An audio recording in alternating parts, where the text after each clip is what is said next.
Boa tarde, meus amigos, bem-vindos ao TV Corrida e hoje é um dia especial.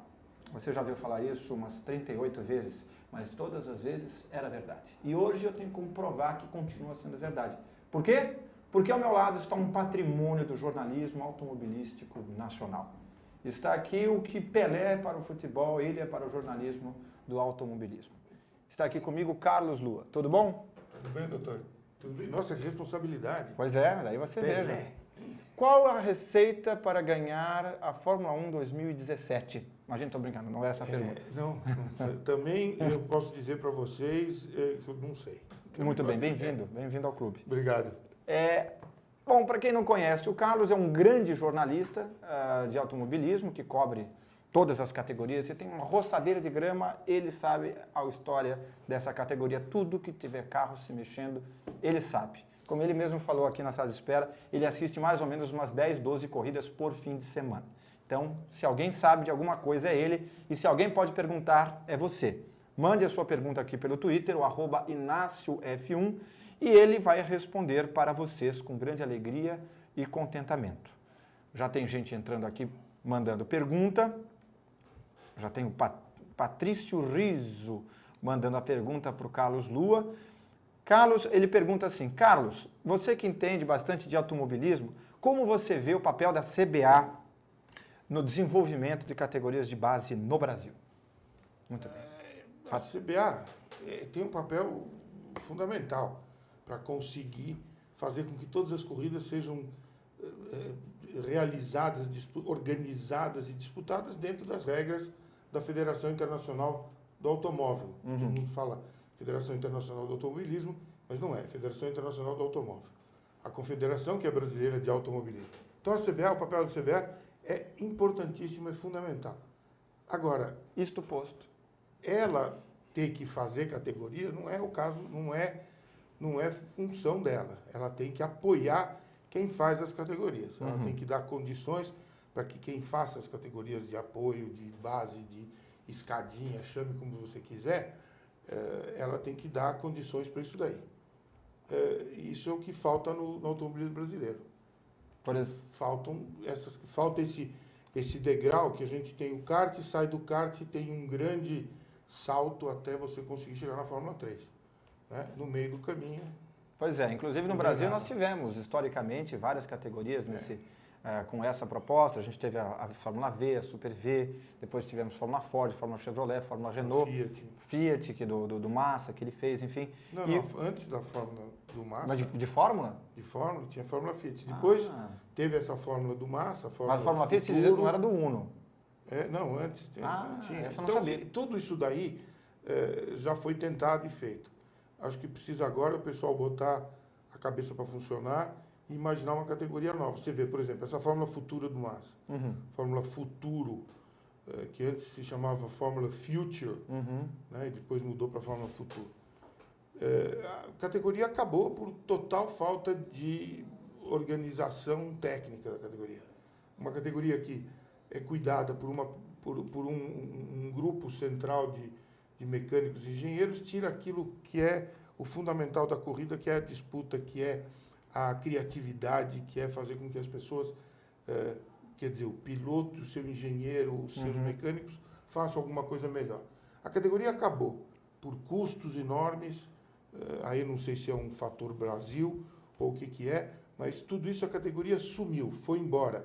E a categoria renasce com força no Uruguai, chamada Fórmula 4, por empresários locais, junto com gente aqui do Brasil, gente que entende muito de automobilismo, que tem uma história muito bonita no automobilismo de sucesso, que é o Ricardo Tedeschi, que vocês conhecem. Eles fazem uma Fórmula 4 no Uruguai que começa a pegar e que pode treinar e que tem equipes diferentes. O piloto pegar a mão mesmo, entender como é que desenvolve um acerto de carro. Nada na vida. Tem uma teoria americana, a teoria das 10.000 horas. Muita gente não acredita nisso daí. Que você só começa a ser bom depois de 10.000 horas. Você, como um bom oftalmologista, um bom cirurgião, você só começa a ser realmente uma pessoa especial depois de 10.000 horas que você fez aquele seu trabalho. Que você atua naquele ramo. Naquilo ali. Você tirar dessas 10.000 horas, então O cara que corre de automóvel tem que treinar. Tem que treinar, tem que treinar, tem que treinar. Se ele não treina, não adianta. Então, aqui, se você não treina, não desempenha bem. Essa daí, a Fórmula 4, é uma fórmula que deixa o sujeito treinar. De kart, a molecada anda bem porque pode treinar. Se também não pudesse treinar... Dá na mesma. Dá na mesma. Então, isso tudo são coisas de você conseguir condições econômicas, sempre que é a melhor, é sempre o nó górdio, né? De por que não corre, porque o automobilismo custa caro, para fazer bem feito custa mais caro ainda, e não adianta você tentar fazer com pouco dinheiro, porque não dá. O que precisa ter é condições. A CBA pode ajudar a dar essas condições. A CBA, como entidade, como organização, pode ajudar colocando o automobilismo, ou pelo menos os pleitos do automobilismo, mais perto do que o governo federal, estadual ou municipal pode fazer pelo automobilismo particularmente. Não é fácil num país... Se fosse, qualquer um faria, mas é a missão dele. Não é fácil. Não é fácil num país que tem essa dependência enorme do futebol. Nem me fale. Que não é ruim ou boa, não adianta discutir. Eu acho ruim. Existe a dependência, que nos próximos 2 anos, além do futebol... Vai ter Olimpíada. Tem os Jogos Olímpicos. Então, precisa encontrar alguma coisa. Um país como o Brasil, que tem todo esse espaço, por exemplo, não tem uma etapa do Campeonato Mundial de Rally. Perdeu de MotoGP. Perdeu de MotoGP porque não tem um circuito. Mas Campeonato Mundial de Rally é feito em estrada. Nós temos estrada de montão, de terra mais ainda. Lugares... Que esgoto de buraco é o que não faz. Dá pra fazer até em São Paulo. Não tem. Na capital. Porque falta organizar a sociedade do automobilismo, falta se organizar para poder fazer eventos desse estilo. Eu acho que o papel da CBA é esse, é ajudar todo mundo que queira fazer automobilismo da maneira séria. E eu acho que é o que eles estão fazendo, ou pelo menos estão tentando fazer, né, nessa nova administração, tentando dar condições para que novas categorias surjam. Não, digamos assim, colocando essa pecha nessa administração ou na anterior, em nenhuma específica. Até que ponto o ego dos mandantes, seja da CBA, seja dos donos de categorias, influencia nos atritos que existem? Você acha que existe muito atrito pelo ego? Tipo, eu não vou ajudar fulano, porque fulano aquela vez fechou a porta para mim, e o outro fala, eu não quero ajuda de fulano, porque fulano uma vez para mim me fechou o carro quando eu estava na garagem. Existe isso até que ponto? Não acredito que exista que chegue a essa raia de bairrismo nem nada. O que acontece muito é que, como envolve muita coisa econômica, tem os interesses. Então, se o interesse econômico não bate com outro interesse econômico, nada vai para frente. Você vê que a política funciona um pouco assim. Pouco, só um pouquinho. Se o interesse econômico não acompanha aquele interesse das bases políticos, não vai para frente. Então, acho que a CBA, o trabalho da CBA não é fácil, não, hein? Pensem vocês que é uma coisa fácil, que assim, que é só em uma canetada lá, você vai resolver. Não é. É um trabalho dia após dia, em uma série de áreas. Eu vejo que em alguns lugares eles têm feito um trabalho muito bom. Você veja nessa história da recuperação dos autódromos. A recuperação do autódromo de Goiânia. Que vai estrear agora na Stock, esse final de semana na Stock Car. Não interessa quem ajudou, quem pagou, nada. Interessa que, de uma certa maneira, a CBA deu condições para que isso acontecesse. Então, eu acho que vai ser uma prova de que, né, isso funciona. O autódromo lá de Santa Cruz do Sul, que tinha alguns problemas, que tinha alguma coisa, também foi ajustado e ajeitado. Então, e por aí começa, por aí vai o trabalho. Infelizmente, não é aquele que aparece, não é a parte do iceberg que aparece. Gostaria.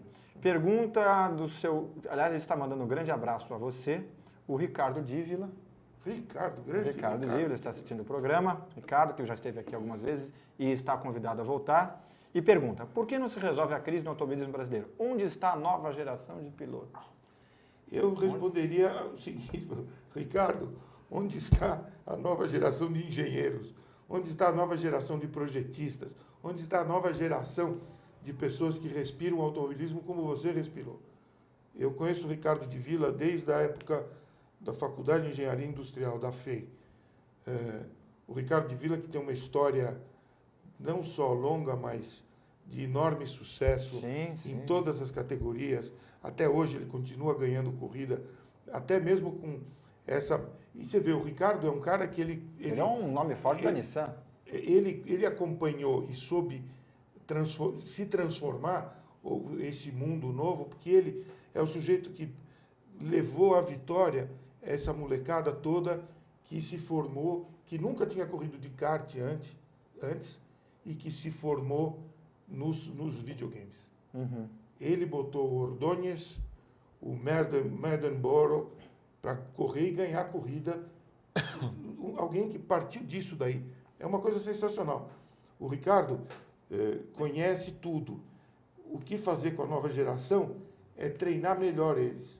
De que jeito? Tendo engenheiros e pessoas que gostem de automobilismo, entendam de automobilismo, trabalhando aqui nas categorias. Mais e mais, para que essa febre do automobilismo, esse micróbio do automobilismo que todos temos, né, que ele tem, aumente muito mais. Tem que ser uma epidemia. E, aliás, é interessante você falar isso, né? Porque com exceção, por exemplo, da Truck, ou uma vez ou outra da própria Stock, antigamente os autódromos ficavam lotados com qualquer categoria. Hoje não, hoje ficam as moscas, mesmo com categorias interessantes de se assistir. Porque ficou muito, o automobilismo aqui ficou muito um automobilismo de promotores. Nada contra os promotores, que também precisam existir. Sim. Né? Precisa existir uma Vicar, precisa existir uma Neuza Félix para fazer uma Truck, que é um sucesso. Truck, mas ficou na mão só da promoção. Faltou a parte do engenheiro. Você vê as 24 horas de Le Mans, que o Ricardo conhece bem. 24 horas de Le Mans é um movimento de um automóvel clube. É um movimento de gente, de racers, de gente que gosta de corrida, gente que é apaixonada, que fala de corrida o ano inteiro. Você vê o Rally de Erechim, que tem esse final de semana, que é feito pelo Erechim Auto Esporte Clube, que é um pessoal que respira rally, vive rally. Eles se encontram todas as quartas-feiras para comer churrasco, tomar mate e falar de rally. Eles veem cenas antigas, novas. Então, isso daí é que faz. Você vê, o Rally de Erechim é o rally de maior sucesso no Brasil. Né? Tem 65 carros inscritos e larga esse final de semana. Vem gente de todo lado, vale pelo sul-americano, vem argentino, paraguaio, chileno e peruano correr aqui. Por quê? Gente que gosta, que fala de automobilismo e que vive automobilismo. Então, criam os acertadores, os preparadores, o sujeito que faz amortecedor, o sujeito que conversa, o sujeito que monta as trilhas, que monta as especiais, tudo isso aí. Tem até, o Rally de Erechim tem uma coisa que é sensacional, tem uma rádio que transmite o rally. Você imagina uma rádio que coloca pessoas ao longo de todas as especiais, falando, passou por aqui o número 35, sabe? É sensacional. Comandado pelo Testa, que é um cara espetacular, que faz tudo isso aí. Mas é paixão que faz isso, não é promoção. A promoção vem atrás da paixão. Né? É aquela história, quem vem primeiro, o ovo ou a galinha. Eu acho que aqui o ovo que deve vir primeiro é a disputa. Uhum. Sabe, é o piloto. Primeiro de tudo é o piloto. Atrás do piloto vem a promoção. Atrás da promoção é que vem os grandes organizadores e tudo isso. E como é que começou a sua história no automobilismo? Você resolveu fazer jornalismo já de olho em atuar no automobilismo? Não, eu nunca fiz jornalismo. Eu sou engenheiro mecânico. Você é jornalismo por atuação? Por atuação. Muito bem. Eu sou engenheiro mecânico. Eu também não sou jornalista, só para falar. Mas... Eu digo isso só no sentido não de é que... para você se livrar do... Não, ao contrário. Ao contrário, o que mostra que exatamente, você no seu caso, não estou querendo me equiparar a ele, longe disso, mas você, na sua atuação, se tornou jornalista. Me tornei, tenho orgulho de ter me tornado. Exato, tudo, claro. E de fazer disso o meu ganha-pão. Vivo para escrever, vivo de escrever, mas eu sou engenheiro mecânico e eu sempre gostei de corrida de automóvel. Aliás, eu aprendi inglês lendo revista de automóvel. Então, por esforço próprio. Meu pai lia, me ensinava e eu aprendi por causa disso. Então, quando você quer e gosta e tem essa paixão, você vai atrás e consegue. E aí eu comecei a gente pequeno, corria de Autorama, Uhum. né, que era Sei. o nosso automobilismo virtual da época, que era um virtual um pouco mais real do que o virtual inteiro, porque não tem o reset, né? O carrinho sai mesmo da pista. Então, eu corria de Autorama e quem corria de Autorama na categoria acima, que era o nosso ídolo, era o Emerson Fittipaldi. Então, Que legal. a gente corria com o Emerson Fittipaldi. Então, Emerson Fittipaldi, além de tudo, é um companheiro das pistas, por assim dizer. Então, começou aí a paixão de corrida, de gostar, de ler, de estar sempre envolvido, de ir nas corridas de kart, com uma série de amigos que corriam de kart e tudo. E naquele kart também era o início do kart no Brasil. Não início, mas já Então, começou desse jeito, né? Indo, assistindo, comparecendo. Aí teve uma coisa muitíssimo importante, que tem um amigo meu, um grande amigo meu, Carlo Gantia. O Carlo, que foi dono até de equipe de Fórmula 1 e tudo, mas o Carlo, na época, o pai dele foi campeão brasileiro de automobilismo em 1964, você imagina. 50 anos atrás. O Piero Gantia, que depois foi presidente da CBA, e por aí que eu posso te falar, eu sei como é a CBA, porque eu já estive lá dentro, e eu sei como é difícil conciliar tantos interesses. Mas o Piero corria, então a gente ia nas corridas, né? Que era o máximo. Você tem um amigo, que o pai é corredor de automóvel, hoje em dia tem muito corredor de automóvel, mas na época, no Brasil, eram poucos. Na época, no Brasil, quando não tinha... no Brasil só tinha categoria de turismo. Tinha aquela Força Livre nacional, mas eram aqueles carreteiras, aqueles carros, já estavam acabando. Nos anos 60 foi uma categoria exclusivamente de carros de turismo e foi a categoria que acabou levando para fora Emerson, Zé Carlos Patti, Wilsinho, né? Uma série de pessoas que foram para fora. O Fritz Doré tinha ido um pouco antes, porque ainda corria naqueles fórmulas que tinha aqui no Brasil. Onde mora o Fritz atualmente? Mora no Rio, eu acho. Ainda no Rio? O velho Chico Misério, Chico Lândia, que é. tinha ido antes, que é na época ainda do circuito da Gávea, que eu só sei onde fica, porque eu fui lá, mas eu não assisti nenhum, não. Fotos. E então, com o Piero correndo, a gente acaba... Com o Piero corria, ganhava a corrida, corria 24 horas de Interlagos, 1000 milhas, então a gente acabou participando disso. Isso aí, a gente virou rato de autódromo. Que interessante. Né? E aos pouquinhos você conhece um, conhece outro. E como você vê o jornalismo de automobilismo no Brasil? Você acha que está numa boa fase? Cresceu muito, hoje diminuiu? Porque, por exemplo, vamos dar um dado concreto. Eu vejo cada vez menos nas revistas e jornais normais, por exemplo, revista 4 Rodas, ou o Estado de São Paulo, Folha e tal, cada vez mais diminui. Até Fórmula 1, quando tem a notinha, Fórmula Indy, nem foto merece mais. E antigamente, eu lembro, quando eu era moleque, você tinha coisa de Fórmula 3, você tinha corrida de marcas e pilotos, você tinha foto, tinha lá o Ingo de Uno na capa, tudo isso acontecia. Hoje em dia não tem destaque nenhum.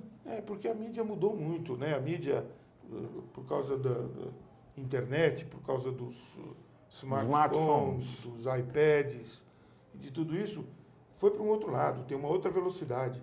Então você encontra tudo isso que a gente encontrava condensado numa página de jornal ou numa contracapa de uma revista Auto Esporte ou de uma 4 Rodas, a gente encontra muito mais. Mas podia ter análise de profundidade, aqueles artigos mais atemporais, por exemplo, vamos descobrir como que é uma equipe de Fórmula da Stock Car. Isso é atemporal? Tem, você vê, olha, tem uma última revista, pode fazer propaganda? Pode, revista, não tem nada a ver, mas tem a revista Car. Sei. A revista Car tem uma reportagem ótima, incrível, grande, sobre a equipe Williams, contando um pouco da equipe Williams. A Car Brasil ou a Car Brasil? Feita pelo Bassani. Luca Bassani. Tem uma reportagem muito bacana sobre a Williams, falando que a Williams, além de ser uma equipe de Fórmula 1, faz outras coisas. Desenvolve todas aquelas outras coisas. Tecnologia de motor híbrido. Motor híbrido, os dínamos, os conversores de energia. Tudo isso daí que a Williams se dedica à parte do... E vendeu agora, né? Vendeu por uns bons milhões Vendeu de isso libras. por uns bons milhões para alguém que coisa de faz. 2-3 semanas atrás. Então, é gente que está fazendo automobilismo e está usando aquilo que aprendeu no automobilismo para uma outra coisa, sempre através disso, né? Do telefone, do iPad. Então, a gente encontra. Então, eu acho que o jornalismo tem muita coisa, tem espaço ainda enorme para crescer. Eu acho que as corridas precisam pensar, por isso, se você pensar, para você conseguir ver uma corrida, fora aquelas que são transmitidas nos canais fechados, é muito difícil. Porque você precisa achar quem está transmitindo, que horas está transmitindo. Você pega a Fórmula 3 europeia, o site deles transmite a corrida. Eles transmitem, eles comentam, eles fazem tudo. Então, aqui, para você achar um lifetime, uma cronometragem oficial que seja boa, é difícil. É um parto. É um parto. Então, se você parte para esse caminho de achar essas novas coisas, tem que usar esses novos. A gente não pode ficar parado no tempo. Não é isso, ao contrário, a gente tem que jogar isso a favor, mas Lógico. a imprensa escrita podia, por exemplo, o Estadão dispensou o Lívio e no lugar não colocou nada, até ficar vazio. E ele ia nas pistas, enfim. Não, o Lívio está escrevendo na UOL. Na UOL, então, mas isso que eu estou dizendo. Você quer ir atrás do que o Lívio escrevia? Está na UOL. No Estado, inclusive ele fez umas matérias interessantes com Jack Hicks, sobre aquela vitória polêmica do Senna de 30, que foi tirada, que não foi. Mas, tudo bem. Mas podia estar lá no papel, eu gosto de ler no papel. Bom, Eu gosto de papel. eu gosto de escrever também no papel. Pronto, olha aí, tá vendo? Mas se eu não souber Se adaptar. escrever e escrever no iPad ou responder alguma coisa aqui, a gente está perdido. É verdade. E você, lembrando que pode mandar sua pergunta aqui no nosso Twitter, o @InácioF1, e o Lua vai responder. Muito bem, meu caro Lua. Agora eu tenho uma pergunta mais relacionada à Fórmula 1. Tivemos esse fim de semana o Grande Prêmio de Mônaco de Fórmula 1, vencido sensacional, uma procissão das mais emocionantes. Tivemos a vitória do Rosberg, o Hamilton atrás, com o cisco no olho e tudo. E no final ainda foi pressionado pelo Daniel Ricciardo. E, enfim, o Massa finalmente voltando a pontuar, as McLaren mostrando alguma certa força. Como é que você viu essa corrida? Você acha que é uma corrida atípica? No sentido de, por exemplo, a McLaren não pontuava há 3 corridas. Nessa ela pontuou com os 2 carros. Você acha que ela voltou ou essa é a pista que não serve como parâmetro? Não, essa pista não serve como parâmetro porque ela vai voltar a não pontuar daqui para frente de novo. Mas você vê, o pessoal acha que é uma procissão. Quantos milhões de pessoas não assistem o desfile de escola de samba? E ninguém passa ninguém. Para muita gente, achar que é procissão. Porque está na frente. Tem na frente a comissão de frente, depois o abre-alas, depois não sei o quê, depois entra a bateria, sai a bateria, não sei o quê, aí vai, né? E depois tá repete tudo com a outra. Está tudo organizado. O Grande Prêmio de Mônaco é organizado ou pré-organizado nessas alas, nos treinos e no que os caras desenvolveram os carros. Então, se você tem mais ou menos uma ideia do que vai acontecer lá. É bom que se restabeleça. E ainda assim dá para passar. O Huckenberg passou, o Sutil passou até bater Você sozinho. vê na GP2 um monte Também. de gente passou. Então, eu acho que toda corrida é boa de assistir. Toda Eu corrida gosto, sou suspeito. tem alguma coisa para você tirar. Tem outras que são muito melhores do que, né? Aquela corrida de Fórmula 1 este ano do Bahrein. Bahrein, que foi, ficou o Rosberg e o Hamilton. foi uma corrida disputando sensacional. no final. Né? Teve de tudo ali.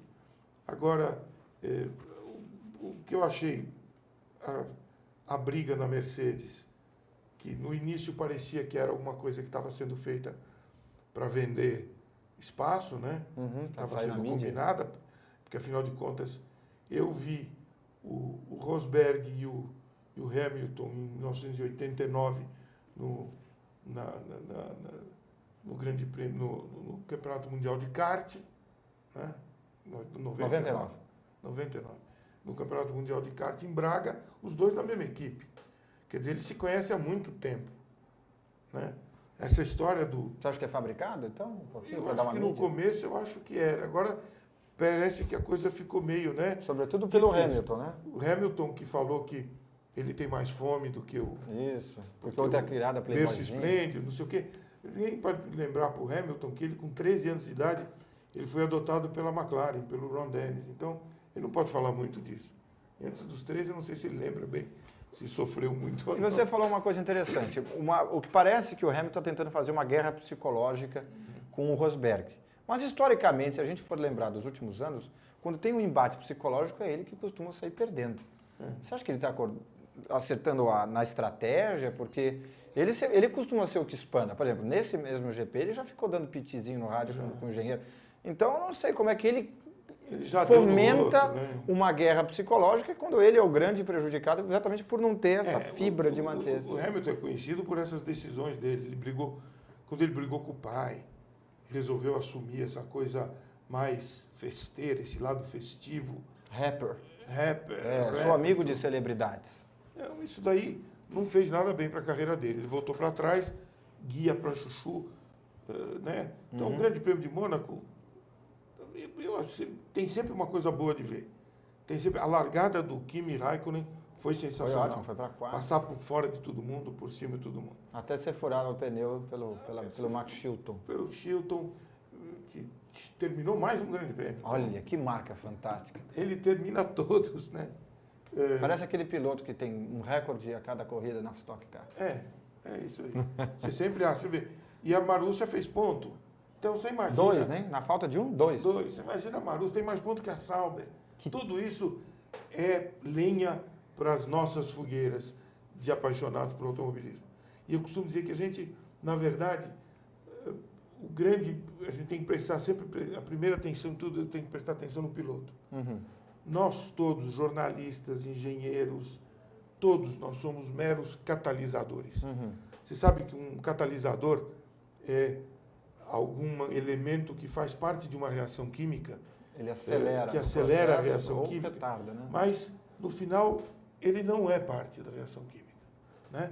O catalisador é uma coisa que a gente conhece há mais de 2.000 anos. O catalisador para fazer pão, para fazer vinho, vinagre, queijo, tudo isso o sujeito volta a colocar de novo um pouco da última batelada para fazer de novo. Então, isso sempre são catalisadores. Catalisador como elemento conhecido é coisa de 200 anos só. De um químico que, vocês que estudaram química devem lembrar de um sueco chamado Jacob Berzelius, que foi o cara que deu o nome de catalisador a esse tipo de reagente que não participa. Né? Então, a gente tem muitos, nós todos somos catalisadores. O problema é que nós temos também alguns inibidores. Toda reação também pode ter o seu inibidor, alguma coisa que demore mais.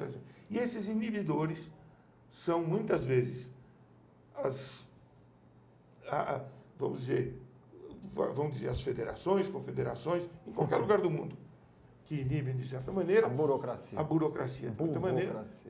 Os pais dos pilotos, que na tentativa de serem catalisadores, se tornam inibidores, porque evitam que a reação do filho se complete com aqueles agentes, com aqueles necessários, né? Com aquilo tudo, né? Escutando o engenheiro, escutando o assessor de imprensa, né? Quebrando a cara quando tem que quebrar.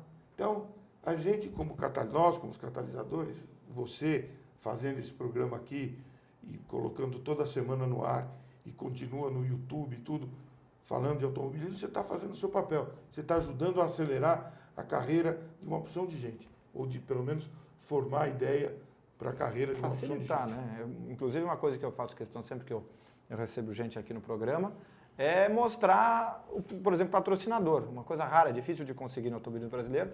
Todo mundo que tem patrocinador deve fala nome, pode falar site, o diabo a quatro, porque tudo é para ajudar, né? Claro. Já não tem muito quem banque. Se você ainda fica fazendo, olha, não pode falar porque aqui a gente não tem essa. Inclusive, se você tiver patrocinador pessoal, você, por exemplo, tem a Textobras. Textobras é minha empresa. Pois então a Textobras é sua patrocinadora e você patrocina ela. Textos de qualidade, Textobras.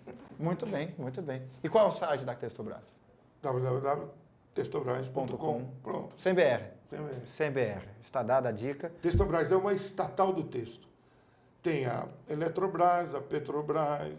Não tem gerência governamental. Não, né? não, mas não está segurando o preço. Eles estão segurando o preço lá? Que é economia de mercado. Maravilha. Outra coisa que o pessoal está perguntando aqui, o Carlos Eduardo Casotti pergunta: Inácio, Lua, e esse rumor da troca de motor da Red Bull para a Volkswagen? É verdade ou só pressão para cima da Renault? Bom, a gente sempre ouve de tempos em tempos aquela história de que a Volkswagen talvez viesse e eles sempre negam que queiram vir. O que saiu agora num site francês, e a gente não sabe se é verdade, porque o que não falta é rumor para todos os gostos, é que a Red Bull teria marcado uma manifestação específica sobre o futuro da Renault Contra com a eles. Copa do Mundo. Não, a manifestação penso que é contra a Copa. Não, daí não vai ter Copa, não, né? desculpa. Hashtag não vai ter Copa. Não é isso. Eles dizendo que após o GP da Áustria desse ano, que vai ser no circuito que é deles, né, da Red Bull, eles vão se manifestar em relação à Renault. Não se sabe se renovando a parceria, se aumentando, diminuindo ou se um rompimento. Paralelamente a isso, eu li também num site, também não vou falar, porque tudo isso está no grande campo lodacento e pouco confiável do rumor, que é Adrian Newey estaria se separando de sua esposa. Por quê? Porque sua esposa não quer sair da Inglaterra. Aí eu pergunto, por que ele sairia da Inglaterra? Quais são as equipes que não têm sede na Inglaterra? Só a Ferrari. There you go. Mas isso está no campo do rumor, então a gente não pode, né? Você vê, a A Volkswagen... não ser que a Toyota volte. A Volkswagen tem equipe no Rally, Volkswagen. Uhum. A Volkswagen tem duas equipes no O WEC, né? Le Mans. Le Mans, que é Le Mans, Audi e Porsche. Audi e Porsche. A Volkswagen tem equipe da Audi no Blackburn Series. Isso, tem o DTM também, A que é Audi. Tem Audi no DTM. Quer dizer, a Volkswagen está em todos os lugares. Rally Dakar, tem tudo. O Rally Dakar não tem mais. Eles Saiu. tinham, que era o Volks, inclusive. Saiu. Então, eles entrarem na Fórmula 1 pode ser uma ideia, uma decisão. A Volkswagen vive de vender carro. E carro que era carro popular e começou a ficar, isso estou falando no mundo inteiro, começou a ficar mais sofisticado. Eles voltaram aos carros mais populares. O lançamento do Up agora é uma amostra disso daí. Um carro pequeno, popular e com altíssima qualidade. Exato. Então, a Volkswagen vai querer vender carro. Se a Fórmula 1 vai vender carro para eles já têm outros lugares que eles estão usando para vender carro. Aliás, a Mercedes foi a única que capitalizou com essa questão de motor elétrico, que capitalizou, e agora está escrito Mercedes Hybrid do lado. É a única que pensou grande e percebeu que essa questão dos motores V6, turbo, com 160 cavalos de queda, etc. e tal, é uma grande possibilidade de você atrelar aquela questão do motor ecológico. A Renault ainda não fez isso, está lá só a Renault. Eles não têm uma linha verde que eles possam fazer isso. E a Volks tem os motores turbo. Mas você vê a Nissan é da Volkswagen, é da Renault. Da Renault. E está pagando. E a Infiniti Nissan, é da... E a Infiniti é da Nissan, exatamente. É da Nissan, e eles estão na Fórmula 1. Eles acabaram de anunciar que o ano que vem eles vão correr em Le Mans. Sim. Com um carro híbrido também. E o nosso amigo Ricardo Dívila deve estar exultante com isso, porque certamente vai ter o dedinho dele nessa brincadeira. Lógico. Com toda certeza. Mas ele não pode dizer porque a mulher dele não quer mudar da França. Opa, será? Você está brincando que ele viaja para o Japão, para cima e para baixo, não está no gibi. Outra coisa que estão perguntando aqui é das 500 milhas de Indianápolis. Quem pergunta é o Renato Oliveira. Se você assistiu as 500 milhas de Indianápolis e o que você achou da corrida desse ano? Quando é que eles vão romper o recorde de velocidade de 239 milhas por hora? No ano que vem. Pronto. Eu acho que... Jogue os búzios. Não dá para saber. Ano que vem. Foi uma corrida ótima, como sempre. Indianápolis tem sempre aquele... E detalhe, né? 3/4 da corrida sem bandeira amarela. Sem bandeira amarela. Um recorde. E aquela história, de novo, 3/4 de corrida se preparando para o último quarto, que é quando a corrida se decide. Né? Você não faz bobagem em 3/4 da corrida, no último quarto você tem chance de disputar. Agora, sem dúvida, os motores Honda andavam muito mais que os motores Chevrolet. Se você olhar nas 5 primeiras colocações, tem 4 carros da Andretti. Os 4 só o carro do Elinho, do Penske. E se você olhar as últimas voltas, o Elinho passava, o outro vinha e tchum, passava ele de volta. Então, eu acho que o motor ali fez diferença, foi uma corrida ótima. De novo, você imagina, tinha Montoya de volta. Villeneuve de volta. Até Bud Lazier saiu. Bud Lazier. Quer dizer, tinha um monte de ex. Então, Kurt Busch fez uma corridaça. Ainda foi lá. Chegou em 6º lugar, né? Charlotte, depois né? foi correr, foi de avião, depois de helicóptero, foi tomando soro para se recuperar de porque 4 horas. ele fez 500 e depois ia fazer 600 milhas. Aí não quebrou o carro, tudo bem. Então, o automobilismo americano, a gente tem muita coisa para aprender com o automobilismo americano. O pessoal fala mal, não sei o quê, mas você vê, por exemplo, essa história da bandeira amarela. Você só voltar um tequinho na história do GP de Mônaco. Que teve duas. O GP de Mônaco teve aquela dúvida toda se o Rosberg fez de propósito ou não fez de propósito. Uhum. Você acha que fez? Eu acho, sei lá, não sei, não dá para saber. Né? A gente não estava lá dentro, não sei. Mas aconteceu. E aí ficou a polêmica, ficou a dúvida, não sei o quê. Se fosse nos Estados Unidos, gente, é assim, se o cara causar bandeira amarela ou vermelha, ele perde as duas melhores voltas dele. As duas melhores voltas. Mas se causar, voltas, propositadamente, né? se tiver bandeira amarela por causa dele, independente de ter sido intencional ou não. Intencional ou não, por que teve bandeira amarela? Né? Uhum. O senhor Inácio estacionou o carro. Schumacher 2006. Ele perde os dois melhores tempos dele. E assim vai. Então você imagina, se o Rosberguinho tivesse perdido os dois melhores tempos dele, ele ia largar em 15º, ou sei lá, não fiz a conta, né? Mas, então, tem algumas coisas que dá para aprender com a lei da bandeira amarela. Aliás, nós estamos no Maio Amarelo, né? Que é aquele movimento para ver se a gente diminui os acidentes nas estradas e nas ruas, que é uma vergonha. Eu faço o meu. Que é uma vergonha. O Maio Amarelo vai acabar e vai todo mundo voltar a fazer. Então, é uma vergonha, a gente precisa prestar atenção. No mundo inteiro existe esse programa da Road Safety da FIA, junto com a Organização Mundial da Saúde, a ONU e tudo, para que a gente se comporte, para que todos nós nos comportemos melhor. Toninho de Souza também estava, inclusive, com...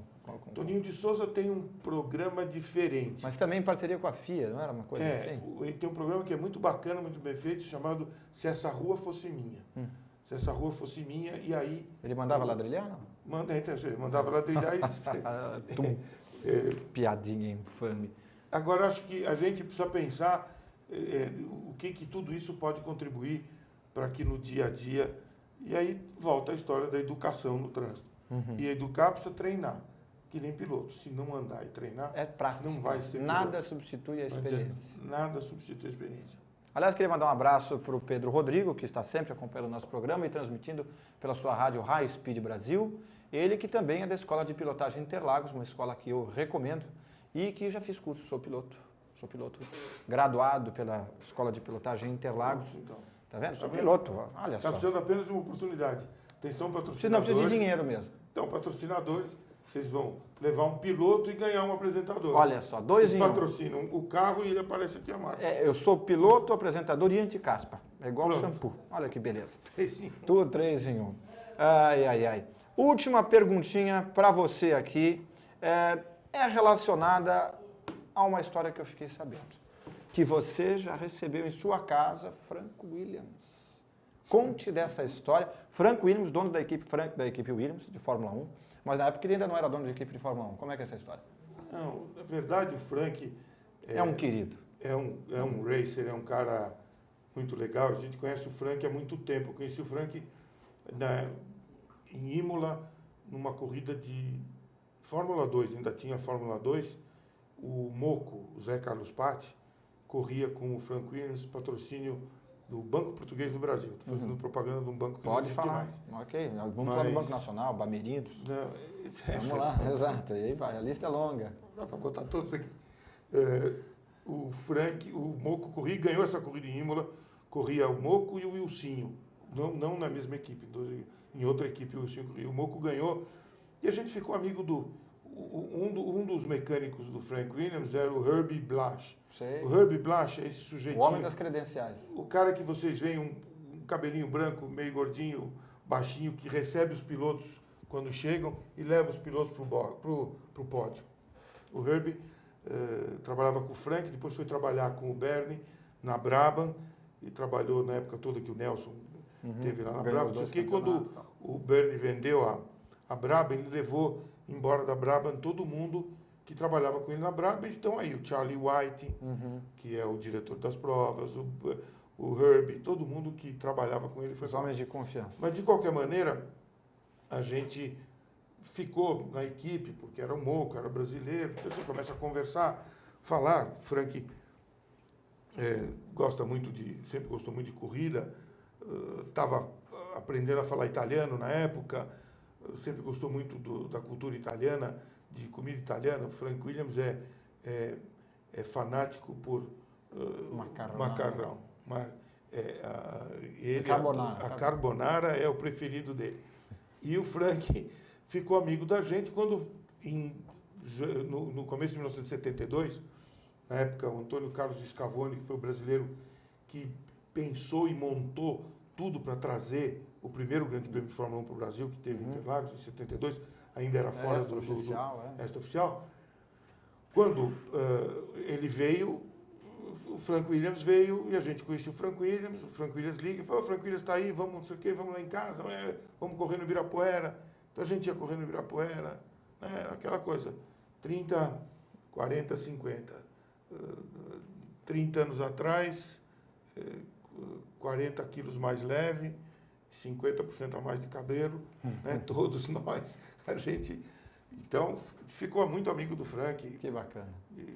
E a gente se encontra até hoje, eu e o Frank, menos já, por causa de todo o acidente. Do acidente que ele teve, mas continua. Inclusive, olha, o programa está acabando, infelizmente, nosso programa acaba. Ele tem esse condão, se chama tempo.